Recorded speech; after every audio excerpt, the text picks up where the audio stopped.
Hi, welcome to Quiet Connection, a podcast dedicated to ending the stigma around postpartum mental health.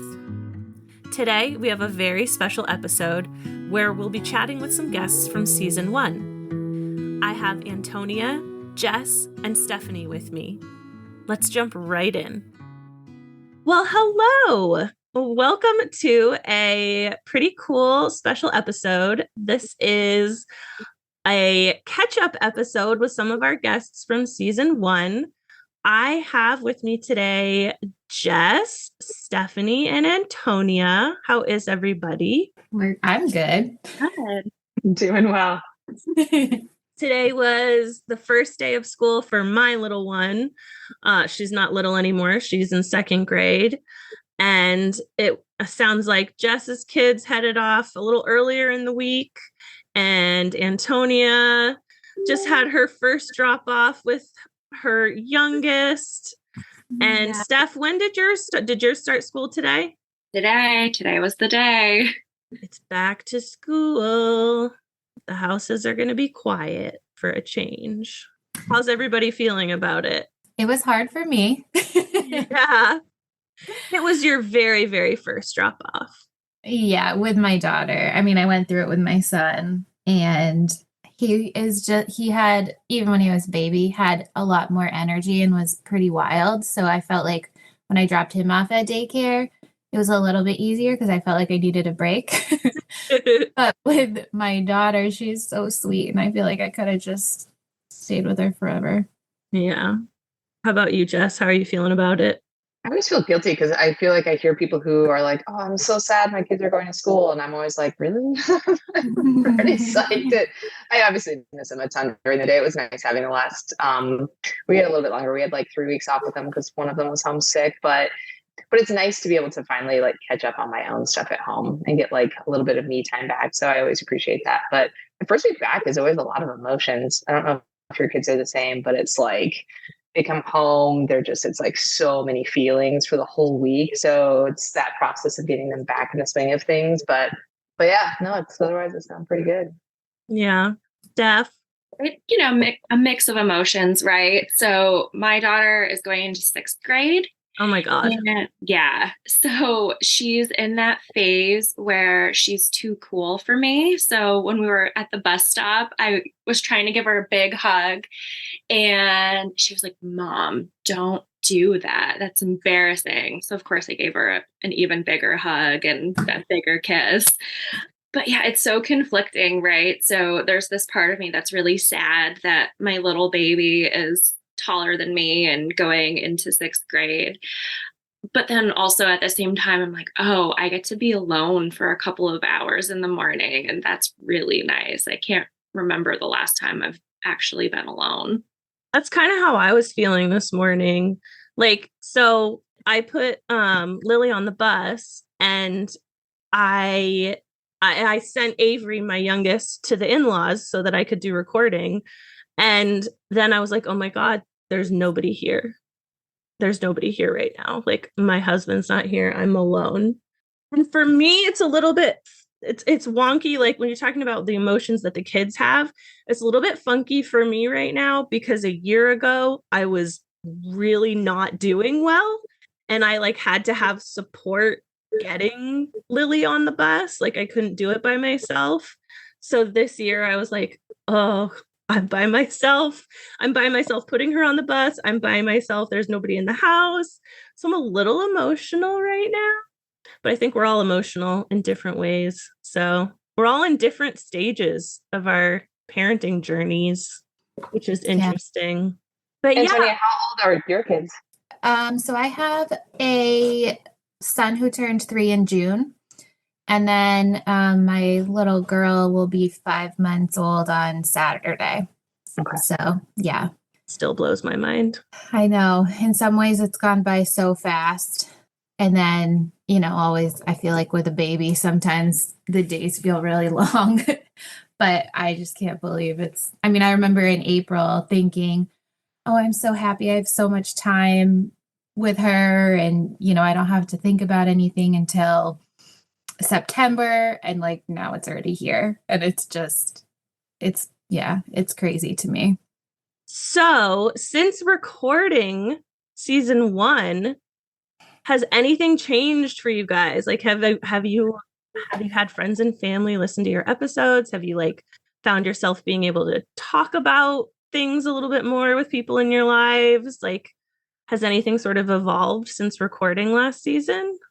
I think I was kind of struck by how many people reached out to me and were like, oh man, I had the exact same experience. Like it was really, really helpful to listen. And so, and just being able to refer your podcast to them has been kind of cool. But the whole experience for me was like, it's actually really healing to be able to like do the episode, but also connect with a lot of moms, some of which I actually haven't talked to in years, and be able to kind of like digest and talk that out, but also kind of expand that support network. Because a lot of moms were parents who had like experienced pretty significant anxiety and depression, and similar to me, only like realized really retrospectively, like, you know, a year later, they were like, oh shit, that was really bad.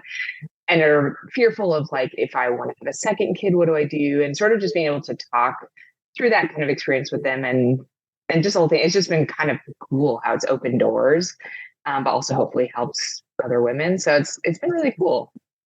Yeah, I don't know, and hopefully I've been doing a little bit of stuff to try and like expand some of the outreach stuff as well. I know, Chelsea, I talked to you briefly about like doing a educational sort of thing for a group of women. So it's been nice to have that kind of door open and being able to freely talk about it, as opposed to before where it felt sort of shameful and kind of something I was still digesting internally, but not really talking about a whole heck of a lot. So Yeah, I would echo that too. I was really surprised at how many people reached out after listening to my episode for like a variety of different reasons. Some of it was because they had gone through something similar and there was kind of a connection there.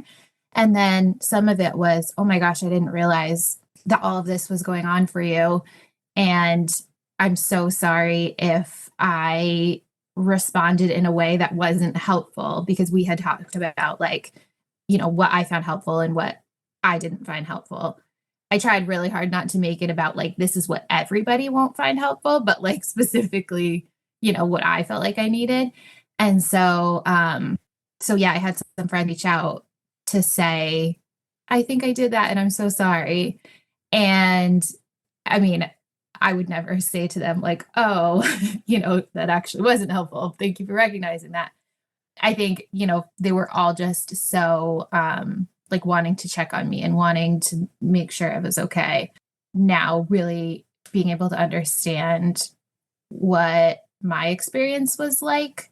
So I think that was helpful for me, because since having the episode come out, I have talked to more people sort of one-on-one about what my experience was. But I think it was also helpful to be able to like record it, have people listen to it, and then I'm not telling it over and over and over. So I think, you know, for me, that was helpful. It was almost like the episode went out and then I was like, okay, now I can breathe. After I was a little crazy with Chelsea. I was like, I think we need to re-record. I don't think I did a good job. You were the only one, the only person who I've never gotten more messages like, are you sure it was okay? Are you sure? Do you think we need to re-record it? I'm like, you did great, Antonia. So yeah. So after like that initial part where I felt like I really screwed it up, then I was able to breathe like when it was out. And I was like, okay, it's out. I'm happy about it. I feel like I got my messages across. Now I can kind of like chill out. How about you, Stephanie? Yeah, that also kind of resonates with me. You know, the amount of people who reached out, mostly saying, you know, I never realized that you went through that. And I think that says a lot about, you know, who we are as moms, of like, we keep it together, right? Like society tells us we have to keep it together. So people really don't know when we're struggling. And I don't know if this happened a lot for a lot of you, but I had quite a few people who were also very apologetic. And there were a couple of people who felt just so ashamed of their, like how they treated me when I was going through my postpartum journey. And so what was really nice in the end was just that I was able to have deep, meaningful conversations with people of like, no, I don't hold these bad feelings against you. It's just how I felt at the time. And I don't know, it was actually really nice to be able to have people have a little bit of that insight. And hopefully, you know, in the future, other people can, you know, be impacted in a better way, I guess. Yeah. So like the common theme I'm hearing is that it sort of allowed you to, without knowing it maybe at the time, like connect with the people in your lives, and they now know where you were at, and you didn't have to feel like you had to tell the story 1,000 times over because you got it all out, which is kind of nice. That, and just like, yeah, again, just being struck by how much I was actually like healing by doing it myself, like sort of separate of even people's responses. Like, I think it was reinforcing the importance of it and having so many people reach out, but more about to talk to me about them as opposed to talk to me about me, and kind of being able to find that common ground with somebody else that they're like, oh gosh, this is a lifeline. I had that. I haven't talked to anybody else about it. And something about that actually like made me feel so much better about my experience, even though it wasn't about my story anymore. Mm-hmm. And so that was actually really, really cool. And I don't know if it's weird, but I like listened to my podcast like multiple times just because it was actually like healing to like re-listen to my own story through like, because it's like, how often do you get that opportunity to like listen back and be like, oh, that's you, and be able to kind of digest that? Because there was things that I listened back and I was like, oh, I don't remember saying that at all. Or just being able to reflect on some of that dialogue that happened at that time, especially months later, where you're just like in a different place or you're in a different phase with the kids, and just being able to reflect on like even what you felt just a couple months ago, and sometimes just how much has changed. And it was just an interesting experience to have that, like that thing now that we always have moving forward, which is still, I think, super healing. I love that. So I kind of have the privilege of listening to every episode I record multiple times while I'm editing it. So I kind of memorize them. But I've only listened to my episode once, other than editing it. But I've listened to my partner's episode a couple of times, and it was a similar thing. Like, it was like, we've talked about it. We've talked about it since then, but that was the first time we'd really gone into depth about it. And so I listened to that a little more often. And every time I sort of hear something new, and it helps me sort of understand where we are on this journey. And I'm like, oh yeah, he does still get stressed out that things could go wrong on a dime, or he is still feeling on guard. And so I should be like aware of that. But yeah, I did the same thing, but just not with my episode. But I get to listen to your guys' episodes all the time, which is fun and exciting. Yeah, I loved listening. I think in the same way, my episode, listening to it back was therapeutic and was very healing and helpful. I think also, I mean, I've listened to all the episodes now that have come out, and hearing everyone's stories through the podcast, and then also people's stories that have kind of come up because my episode came out. I feel like that is incredibly healing for me too, is just like, you don't realize how many, or I didn't realize how many people have gone through something, you know, whether it's traumatic birth or postpartum mental health challenges or parenting, like so many things. And I think, I know part of like your intent in doing this, Chelsea, was to build this community. And I really feel like I've benefited a lot from that, because prior to this, like, I think I am a pretty private person, and, you know, I wasn't going out of my way to seek supports from people who have been through situations that were hard around pregnancy or around birth or parenting. It does feel like something you kind of have to just like battle through sometimes. And I just have really appreciated everybody's story, the variety of everybody's stories, and everybody's willingness to tell them and to be, you know, open about things that they've gone through and things that they're going through. And I think one of the things that I thought a lot about after I recorded my episode was how I think that I would, and I think I still do, tend to compare what I went through to what other people have gone through and sort of minimize like my experience because I hear somebody else's and it feels so much bigger or more impactful or whatever. And, you know, I didn't struggle with a postpartum mental health challenge, but there were other parts for me that were hard. And I think being able to like release some of that and hearing all of these types of different stories and understanding that everyone's story and everyone's experience has impacted them in a certain way. And it's not about, you know, which part of it was the most impactful for you or like whose was worse or what happened, you know, all of that. I think listening to all these stories has just really helped me embrace like my experience, what I went through, and how that has affected my life, and doing the same for other people, listening to their stories and understanding that, you know, it's an individual story and that impacted them in a specific way. And having people share that and being like brave enough to share that, I think is really, really special. So I've felt, you know, a lot of connection to this group and to the other people who have shared their stories. And then also to the people outside of the group who are sort of coming to me with their own stories and talking about our experiences and all that. So I've benefited a lot, I think, from all of it. I heard this saying during the pandemic, but since this, it sort of has like resonated even more, that as parents, we're all sort of in the same storm, but we're in different boats. Because everybody loves to say, like, we're all in the same boat here. We're all in the same boat here. It's like, well, no, we're all coming at it from a different perspective. We were all raised differently. We all have different socioeconomic backgrounds and different lifestyles and different beliefs. So we are all in this like parenting storm, but we're all in our own boats. And it doesn't make one person's story harder or worse or more intense than somebody else's. It's just different. Yeah. If that makes sense. Yeah. And I had a conversation with somebody the other day who had a baby who was born 3 months early, and we were sort of comparing stories and talking about it.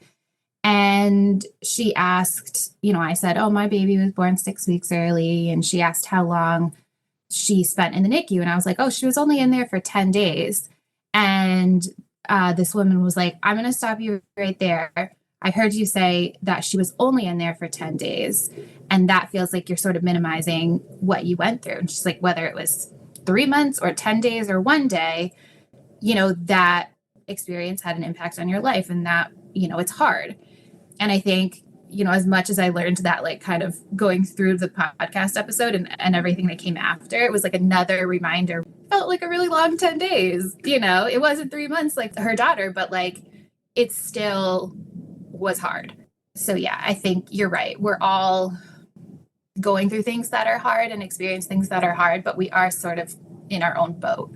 Yeah. So I think that's one of the things for me that I'm still working on, is like owning my experience, not comparing it to other people's, and not sort of like minimizing it because I feel like I should. I wish that there was more sharing between the boats.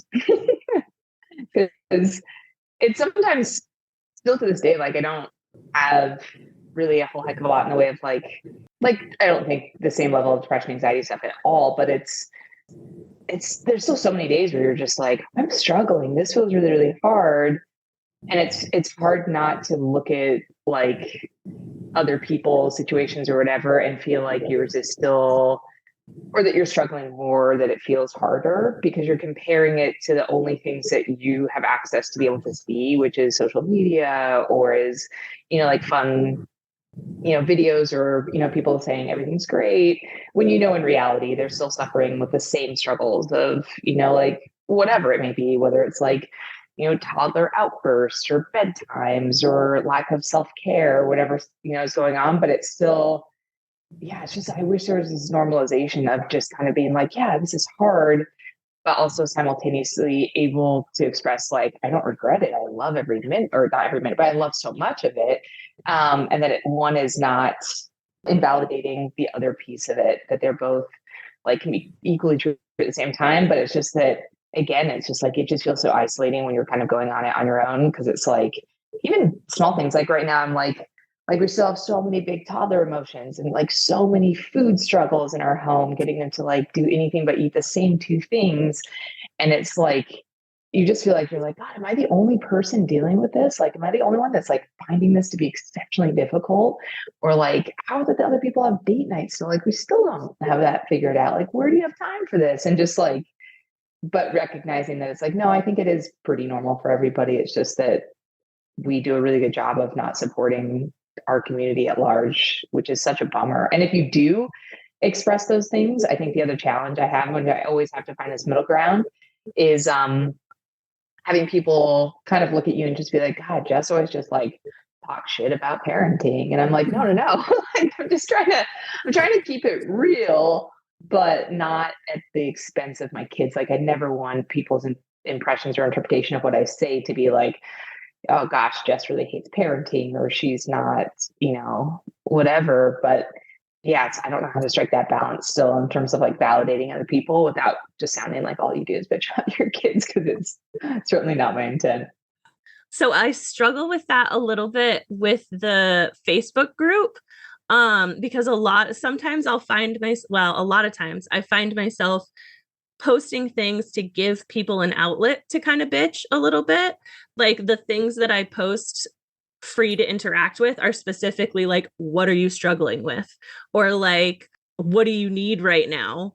And I don't want people to think that I hate it too, or like I only want to focus on the negative, or I only want to focus on what we're struggling with and not how we can help the situation. But I've found it so helpful to be able to comment or post and just say like, this is exactly what I'm going through right now.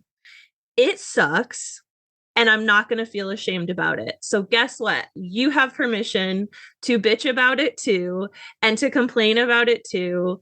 And it's all fine. It's all good. It doesn't mean we hate being parents. And then some of my content, I feel like, can get a little depressing. I'm like this week, our subject is the impacts on our partners. And I had to think really, really hard about that, because I was like, oh my gosh, is that going to make birthing people feel guilty or ashamed? Like, oh, I did that to my partner. And I was like, there could be a piece of that, but I also really do want to acknowledge the impacts that these things have on our partners. And it was also a suggested topic, so I am going based on what someone asked for. A couple of people asked for it, but yeah, I think that's another piece of quiet connection, and where the name comes from. It's the connection without judgment. It's silent. No one gets to say you're a bad mom. No one gets to say, why are you complaining all the time? You get to say it and get it out and not have to worry about anybody giving you advice or telling you what kind of parent you are. Like, just get it out. That was the goal anyway.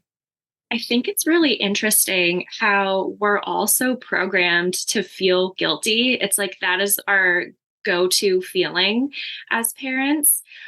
So it's like, if we feel anything other than pure joy about our kids, it's like we're supposed to feel guilty and ashamed, right? Like, it's supposed to be sunshine and rainbows, and how dare we feel otherwise?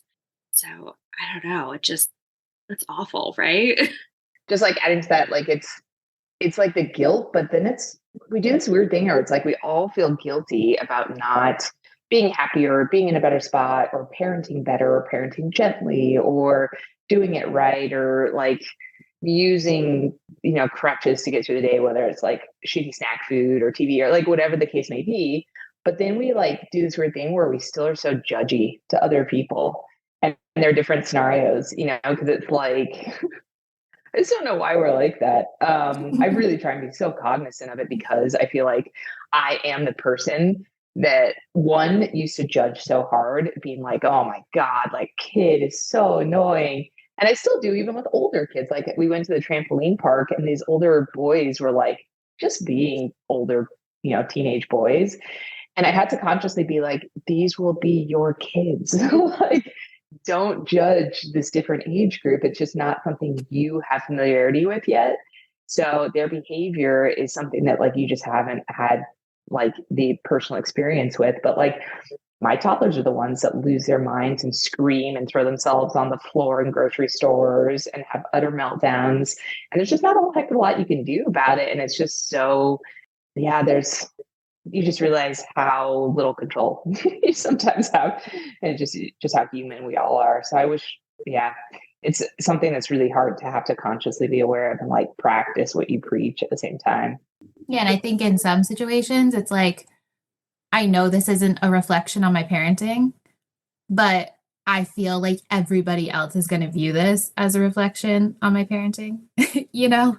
So I think that for me, that makes it hard too. It's like, I think, and you know, what you said, you're right. I think everybody, no matter how you parent, there's going to be things you feel guilty about, or you feel like you didn't do well enough. And I think that's true across the board, no matter what. I really obviously never understood the mom guilt thing until becoming a mom. And it is so real and so complex, I think.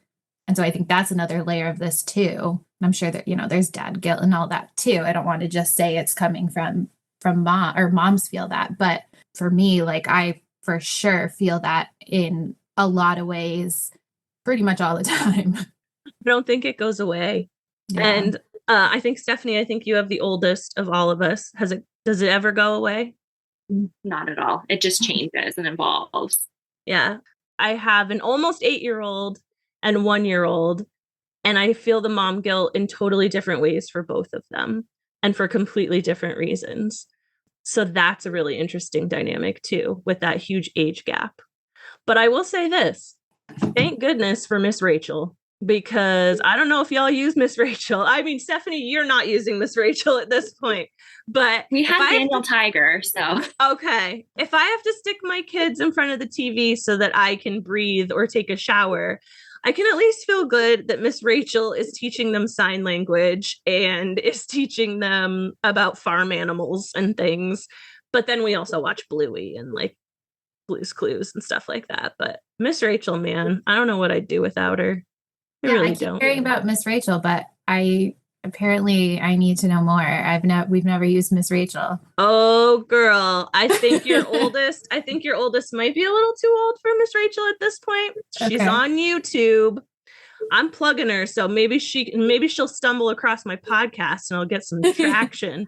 Yeah, but Miss Rachel, it's literally, yeah, it's playing in our house probably no less than 2 hours a day. Oh yeah. Like it's the first thing that goes on when we come down to like facilitate getting ready for daycare drop off stuff. And it's almost the first thing we put on when we get home and we're prepping dinner. Like it's the first thing I put on after nap time. It's the first thing I put on after nap time because I get her up and I have to finish what I was doing. And I'm like, what? Let's watch Miss Rachel.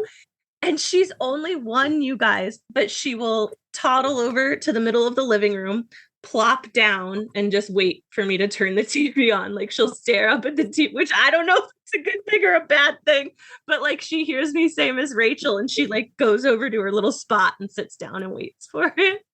Oh my God. I love Miss Rachel. Yeah, it's so funny you said that because I was just thinking the other day, I was just like, oh man, thank God for this person because she has provided this interactive educational thing that makes me feel a little less guilty about the fact that I'm just like using this TV so frequently for just to manage getting through the day. Because both of our kids are just so active. They need one-on-one 24/7. Even the 3.5-year-old is just like, yeah, there's no downtime unless you have something to distract them. And the only distraction that works is a TV because otherwise they're like, let's go bike, let's go run, let's go be outside. And you're like, I can't do dinner if we do that. So it's so helpful. Yeah, Miss Rachel, hit us up. So another thing that I've heard you guys mention, each of you, is sort of like the connection that you're getting with other people maybe in your lives or outside of your lives. So Quiet Connection is a podcast, but it's also right now I call it a support group on Facebook, but it's kind of more like a community, which you are all members of, and I'm very thankful for that. What are your thoughts on that platform? Like, are you finding that helpful at all? Are there aspects of it that you like that you maybe would do differently? Because I'm always looking for feedback, but I think it's nice to just hear, because not everybody wants to do the podcast. Not everybody wants to tell their story this way. So for people who might be seeking connection but aren't ready to tell their story, how are you guys feeling about the Facebook group? I do this thing with a different Facebook group that I seem to access a little bit more frequently with respect to some of like the offloading of mom stuff, because another Facebook group for a group of moms of totally varying ages of kids, and not focusing specifically on like anybody coming from like prior mental health, anything. It's just kind of like a group of random Vermont moms. And the one thing that I think has been really helpful, we do this thing where it's like almost every day of the week, just depending. And it seems like somebody will create, if they have something that they need to offload, they'll like post like, all right, guys, Tuesday tantrums, like, let's hear it.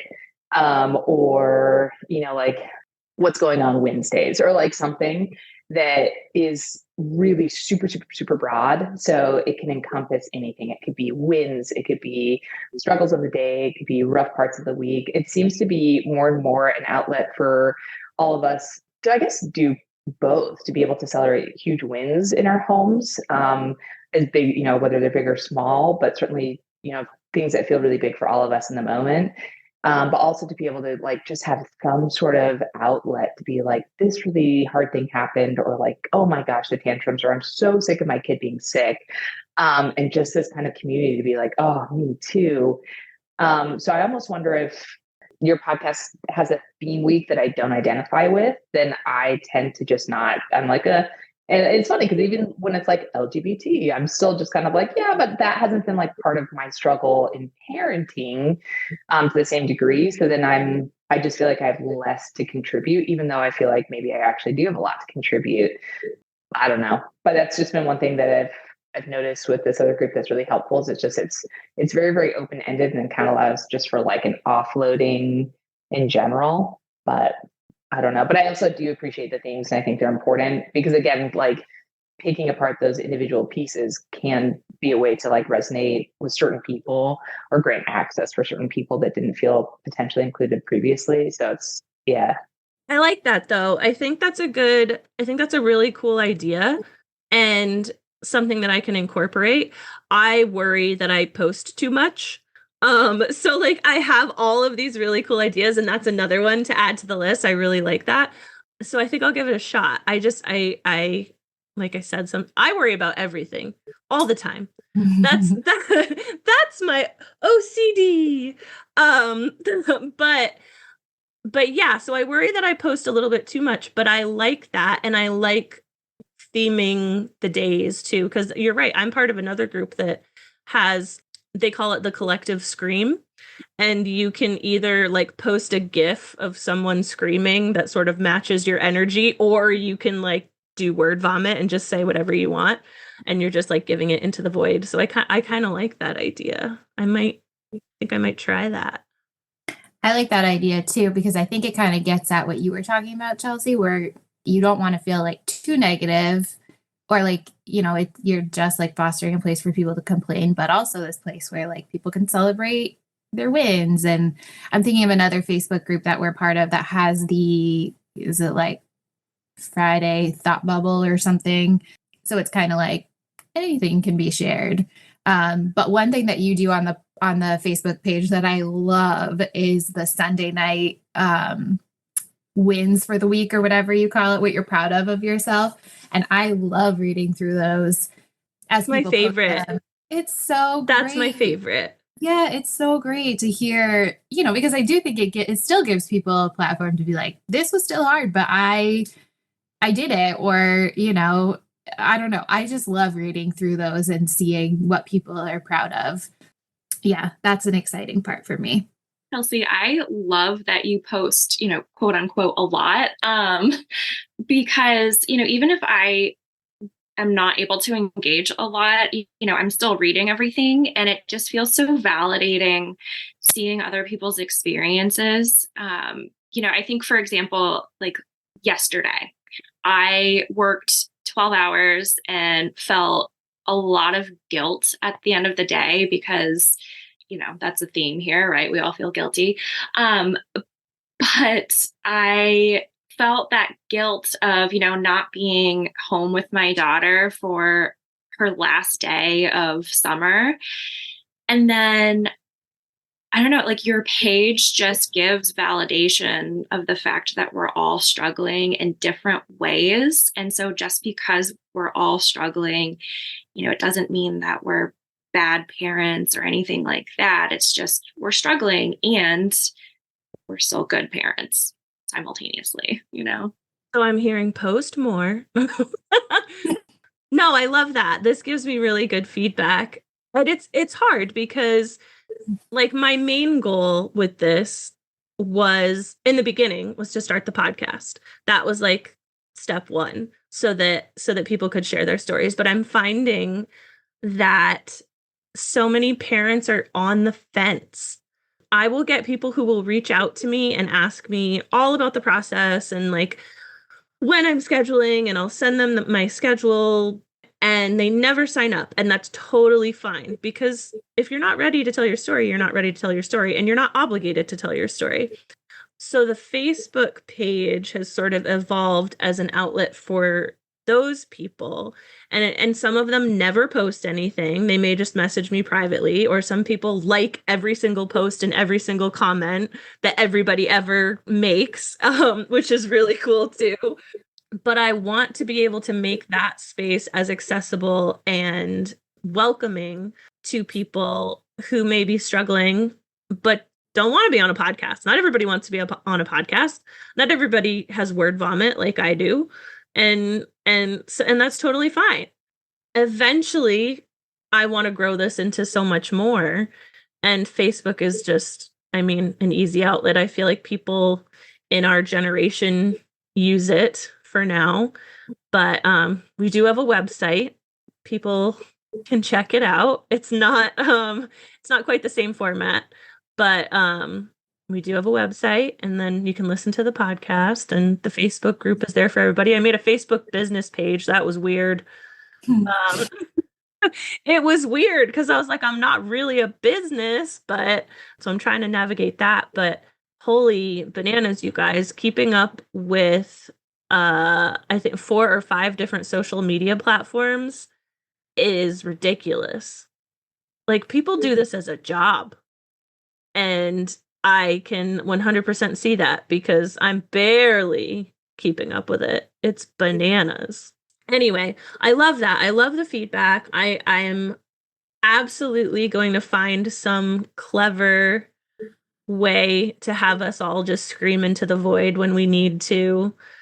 Yeah. And for listeners, on whatever podcast platform you are listening to us, you can comment, you can send us a message, you can join our Facebook group, and you can suggest things that you want to hear or that you want to see, because this is about all of us. So for those people who are sort of on the fence and deciding, like, do I want to tell my story? Is my story worthy of sharing? Don't like that question, because every single story is worthy of sharing. But for the people who are having these thoughts, and for like dads and partners and all of the, like, anybody who's questioning, what would you say to them to maybe encourage them to take the step to do a recording session? I would say for me, it was just so healing to do that. I think my experience, I hadn't realized how hard it was until I actually talked about it. And it felt like this weight that had been on my shoulders for 11 years was just gone. And, I will say I was ready to talk about it. And so if you are ready to talk about your story, it feels, I don't know, it's this feeling that it's hard to put into words, but it's just this burden that I was hanging on to is just, it's not there anymore. And that was pretty cool and pretty healing. Yeah, I think for me, I've done weekly therapy since my since everything happened after my first miscarriage. And one of my goals for doing that was to be able to talk about it, because for me, it was something that was so incredibly hard to talk about. It was like, I could tell it was just like right under the surface, because if anything came up, I was in tears. And so I think, through therapy, I did a lot of work on processing it, sort of understanding what my kind of beliefs about myself were after experiencing 3 miscarriages. And then sort of the next step for me, I guess, was to be able to talk about it with more people than just my therapist. I had this great connection with her and relationship with her, and that felt like a safe place to be able to talk about things. And then it was sort of like, okay, now the next step for me in my healing is to be able to share this story, or at least tell this story to other people. And I remember one of the things I talked about in my episode with you, Chelsea, was how like alone I felt when I was going through the miscarriages. And I knew that a lot of people have experienced that. But when you're in it, it's hard to kind of identify who those people, like who those support people can be for you. And so one of my big goals was like, I want to at least have it out there for people to know that I will always be somebody that they can come talk to if they're going through something similar or something not similar or whatever. I don't want people to feel like they don't have anybody to reach out to. And the people that I reached out to when I first had my first miscarriage were like someone from high school that I hadn't talked to in 10 years, and like a work colleague who, we weren't particularly close, but we were friendly. So I kind of just like grabbed onto those people, even though we didn't have close relationships. And that was a really hard step for me. And so I just wanted it to be out there that this is my experience. I want to support anybody who's going through something similar. And so I think we talked about the healing piece of it. I think it was really healing for me to be able to talk about it. And also I wanted to be a support for anybody who needed a support person. Chelsea, this isn't really like a direct answer to your question, because I can get kind of tangential, but like, I could completely echo what you guys have said, because I think it's spot on in terms of just how unbelievably healing the process of me being able to share my own story was, in ways that I was definitely not anticipating. But I think it also speaks to some of the unique challenges that we, and I can't attest to the experiences of prior generations in parenting that had similarly unique sort of struggles, but I think that parenting younger or middle-aged kids right now is so different and weird, I think, culturally, because we're very isolating. We have smaller homes, we have less supports, both societally and also just from a family perspective. I feel like most parents I know don't necessarily have close family by, or if they do, you don't have that big community that's helping. I think that we have this influx of social media that's telling us what we should or shouldn't be doing. There's so many strong opinions about how to parent effectively, what is wrong, how you're messing your kid up. I think that we come from generations that we experience a form of parenting, not to in any way, shape, or form, speak negatively of prior, ways of parenting, but that I certainly think some of the ways I was raised has like embedded anxiety and like all kinds of other sort of stuff.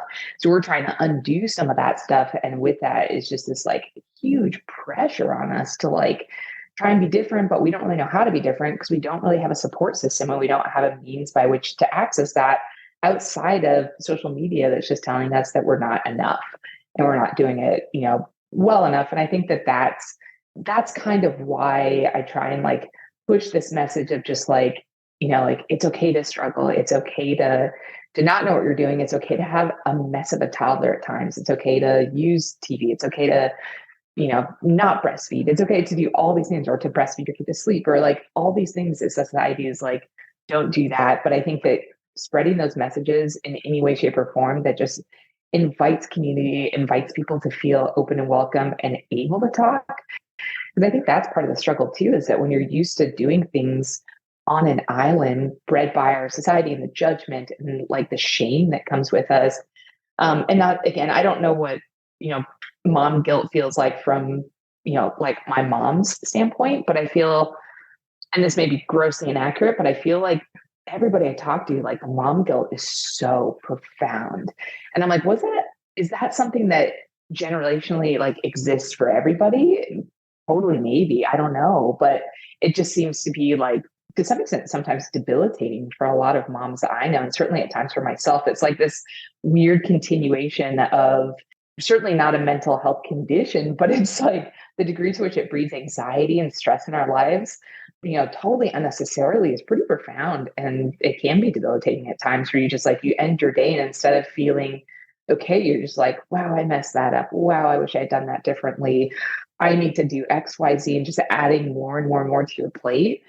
So again, I knew this was going to be tangential, but kind of circling back around and saying that like, being able to connect with the community that normalizes some of this stuff, but also just creates a voice for anybody needing just kind of that recognition that like you're not alone, like you're, one of so many other people that are experiencing struggles that are similar but also different, and that's okay. And creating a voice that allows, or a platform that allows somebody else to also open up and feel vulnerable, I think is super important in this time specifically compared to that of others. And I can only attest to my experience of parenting in the now, again, not to minimize, prior generations, but I think that's creating those spaces, which are far and few between, is super important. Two things you said struck with me. One of the things gave me an idea, and so now I'm putting out a call to our listeners. I would love to get the perspective of some parents in different generations, because many of the guests that I have had are of similar age. And we're all either millennials or elder millennials or just on that cusp. And I would love to hear a different perspective. We heard from Phyllis, and that was a really compelling and interesting story. But I would love to sort of hear experiences, because I think it was less talked about for sure. And then the other thing that you said, I think I will use as our wrap-up question. I have my typical wrap-up question, but you guys have all been there, done that. I guess as sort of like a shout out or whatnot, were there any episodes or any stories that you yourselves particularly connected with from season 1? Yes. And I cannot remember who it was, but I remember texting you, Chelsea, and being like, whew, this one hit me kind of hard in a way that I wasn't expecting it to. But it was a woman who had gone through, I don't know if it was an emergency C-section, but like her experience going through a C-section, maybe she had twins. Yes, it was Heather. It was Heather. Yes. Yeah. Okay. And because I also had an emergency C-section, and I think like until I heard somebody else's perspective of how they went through that, I didn't really understand like how big of an event and like how traumatic that in and of itself was. And I had sort of purposely not looked into like what a C-section entails. And then, I don't know, her episode kind of prompted me to think about that more. And like on top of all the other things that, that kind of happened during my last pregnancy, there was like this other piece of it that I hadn't even really processed through or thought about until I listened to Heather's episode. And I had to pause it a couple of times and be like, whew, like that's tough. And hearing it and thinking about like what my husband's perspective might have been through that event and all of that. So yeah, for sure, Heather's episode was one that I really connected with. Well, there's like little pieces of a lot of different episodes. Like one story may not completely resonate, but I think I actually found Phyllis's pretty fascinating, again, because of that generational difference that I don't understand, of just being like, whoa, this experience somebody had, but like, it was like, there was just zero resources. And it was just like, was it even okay to process that or talk about it? Or, kind of like, and just kind of thinking about like, wow, what would that have been like? I can only imagine, the unique struggles that that person had to face. And also just feeling this kind of just like sadness and like, man, wow, that's, I can only imagine that the mental health sort of piece of this has been just as prevalent throughout time, right? Like there's nothing unique about us that's making this worse. Like there's hormones, there's so many things that make it something that's going to be an ongoing issue for anybody. And the same thing, looking back, and just kind of appreciating, I guess, like despite the lack of resources that exist, which is phenomenal. And I think that Chelsea, I can also like just go on and on and on about that from working in mental health, or at least in healthcare. But just being like, wow, like she didn't have like Instagram, and Instagram's algorithm is perfectly suited to like fostering my, I don't know, it's almost like this weird therapist for me sometimes, because it's like just feeding me content of like parents that like are making light of the struggle or normalizing things or speaking out and with respect to some of the mental health piece of stuff. So it's, I think that, being like, wow, I use that tool a lot to actually help me and normalize stuff in my own journey without having to communicate with others. Maybe a byproduct of the fact that we don't have enough avenues to be able to like connect and verbalize. So we're using these weird tools like Instagram, but that there's certainly these prior generations. I didn't grow up with that. Like they didn't have any of those tools. What did they use? Or maybe they didn't have anything and it was just really, really hard. I also connected with Heather's just in terms of kind of like just the trauma that comes with childbirth. And I don't have any experience with any of emergency C-section. Mine went pretty well, but it still felt traumatic for me. And so it was just there was something that like resonated about that, just being like, wow, this is phenomenal that women do this and come out. But also like every single time someone's about to have a baby, it's just like, oh man, like why is this like normal? I get that it's normal, we're all human, we have to do this, but it's also like it doesn't feel normal that it's just like, oh, I just had a baby. It's just like, whoa, you just had a baby. That is crazy for so many reasons and traumatic for probably the vast majority of people, at least in some way, shape, or form, even if it wasn't something that stuck with them. Like there are periods of that are so mind blowing, whether it's happiness or sad or scary or painful, that it's just like very unique. And I think also, I forget the guy who shared his story, but I really, really liked that it kind of brought, at least that story brought into it, pre-existing mental health and like normalization of like, hey, it's like okay to be sad. Like sometimes we are sad and we do need to process that and we do need to cry, and kind of like the process of communicating that to your kid, which we haven't had to, realistically start to do yet. And so it kind of was thought provoking and just like, like, how do I communicate this sort of stuff to my kids? When do I share it? I have based on anxiety. So, how do I discuss that with my kids? If they have anxiety, how do we process that in a way that's like really healthy and helpful? I don't know. But I think that's what's been cool about the podcast. There's been a couple episodes that I don't resonate with at all. And that's okay, because somebody else is picking out pieces that do. And I think that that's kind of the power of the storytelling piece of it. That was Steve. Steve was the guy, and he was so nervous. He was so nervous, and I think he said it in his episode that he almost felt like not worthy. So I know he's actually one of my very best friends, so he's going to be really glad to hear that something resonated with you. That'll make him feel pretty good. Oh, I was just going to say, I was like, I just hope, like when he said that, I was like, oh gosh, no, I'm so glad you're doing this episode. That's so cool. Like there's a huge voice for you here. So yeah, hopefully his takeaway was that, and he's not like, oh, I'm not allowed or I don't belong. I was just like, this is actually really, really cool to have this perspective and this voice here. Yeah. And I was gonna kind of going off of that, like before I did my episode, I almost felt like I didn't quite fit into sort of the stories that were being told, because like I hadn't experienced, depression or anxiety in the same way that other people had, or like my story felt different a little bit.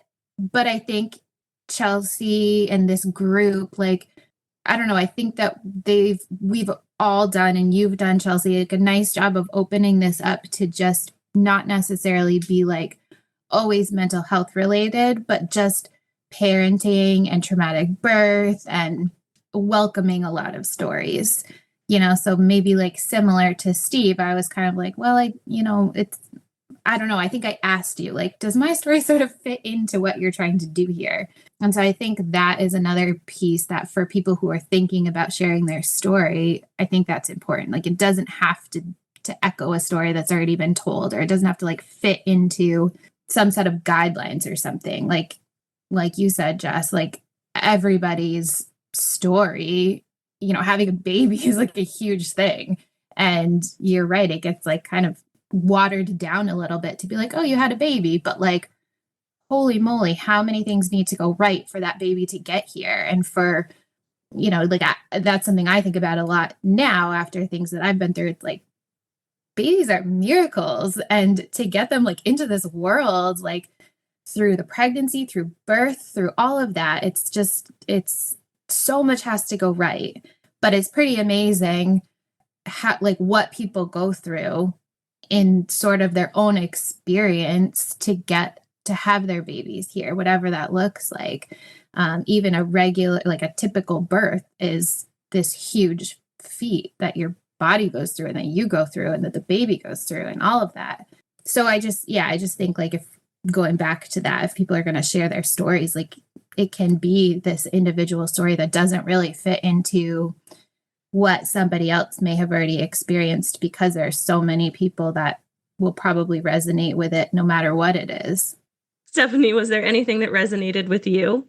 I think one of the biggest things that I thought about when I listened to some of the stories of people who had babies during COVID, I couldn't help but think of how lucky I felt in a way that I didn't have to have a baby during COVID, because like hearing those stories, I'm like, wow, these people are badasses, right? Like, you are dealing with a global pandemic and you're doing this really challenging thing of parenting. Like, I have so much admiration for those of you, and just like so much respect, and just like respect, appreciation, because it was hard enough having a baby 11 years ago, but to have a baby now, like, you're amazing, right? Like, that's all I just can't help but feel that way, Well, 2 of the people on this call had pandemic babies, so y'all are rock stars. Well, I'm going to wrap this up, but I just want to thank all of you guys so much, not only for sharing your stories with me originally, but for coming back and doing this chat. This was really, really cool, and it took some turns that I didn't anticipate. Thank you, and I'm really excited for you guys to hear some of the episodes in season 2. From some of the things that you've been saying here, I'm pretty excited for you to hear some of our news stories too. So, thank you again. Thanks again to Jess, Steph, and Antonia for joining me. I had a lot of fun recording that episode. If you want to follow along with us on Quiet Connection, you can find us on Facebook, Instagram, TikTok, and Threads at Quiet Connection or at Quiet Connection Podcast. A great way to show your support for our community is to leave us a review on your favorite podcast platform, and consider sharing our episodes through your social media. You could also consider becoming a Patreon member and gain access to things like bonus content, ad-free listening, and goodies in the mail once a month. And if you'd like to share your journey, you can reach us through our website, quietconnectionpodcast.com, or by email at quietconnectionppmh@gmail.com. Join us next time, where another story is told, and you realize you are not alone. I see you.